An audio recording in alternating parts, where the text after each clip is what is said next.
റസൂലുള്ളാഹി പറഞ്ഞു മസലു ജലീസി സ്വാലിഹ് വസുയി കഹാമിലിൻ മിസ്കി വനാഫിഖിൽ കീരീന.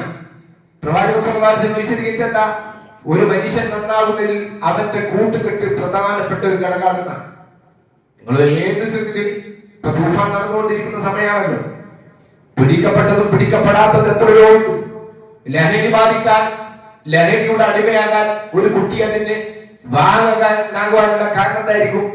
അവന്റെ കൂട്ടുകെട്ട് പലപ്പോഴും ചീത്ത കൂട്ടുകെട്ട് മാറ്റായിരിക്കും. റസൂലുള്ളാഹി വളരെ കൃത്യമായി പറയാം, പള്ളിയിൽ കൃത്യമായി വരുന്ന ജമാഅത്തിന് വരുന്ന ഒരു കുട്ടിയുണ്ട് എങ്കിൽ, ഒരു സഹോദരൻ ഉണ്ടെങ്കിൽ അയാളുടെ കൂട്ടുകെട്ട് അയാൾ അങ്ങനത്തെ ആളുകളുമായിട്ടായിരിക്കും. ഇപ്പൊ നമ്മളൊരു യാത്ര പോവുക, 5 ആള് ഒരു യാത്ര പോയി. ആ 5 ആള് യാത്ര പോകുമ്പോൾ 4 ആളും അതിന് നമസ്കാരത്തെ കുറിച്ച് ഒരു ബോധമുള്ള ആളുകളാണെങ്കിൽ പള്ളി കാണുമ്പോൾ ഡ്രൈവറോട് പറയും ഇവിടെ നിന്ന് ചവിട്ടി നിസ്കരിച്ച് മൂത്രം കുഴിച്ചിട്ട് പോകാൻ പറയും. ഇന്ന് ആദ്യപ്പെട്ട 4 ആളുകളും നിസ്കാരം കുറിച്ചതിലെ ബോധമില്ലാത്ത ഒരാളാണ് നമ്മുടെ കൂട്ടുകെട്ടെങ്കിൽ സ്വാഭാവികമായും നിസ്കരിക്കുന്ന 5-ാമനും നിസ്കാരം ഒഴിവാക്കും. ഇത് നമ്മുടെയൊക്കെ അവസ്ഥയെ, ഇതൊക്കെ നമ്മുടെ അനുഭവം.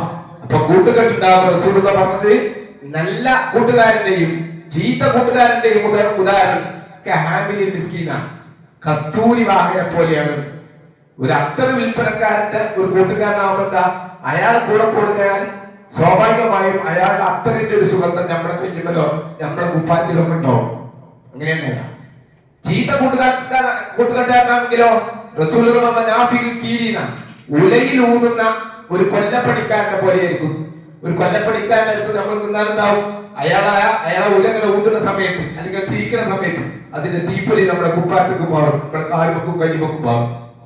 ഇത് നമ്മൾ ശ്രദ്ധിക്കണം, മക്കൾ ശ്രദ്ധിക്കണം, ഉപ്പാരും ശ്രദ്ധിക്കണം.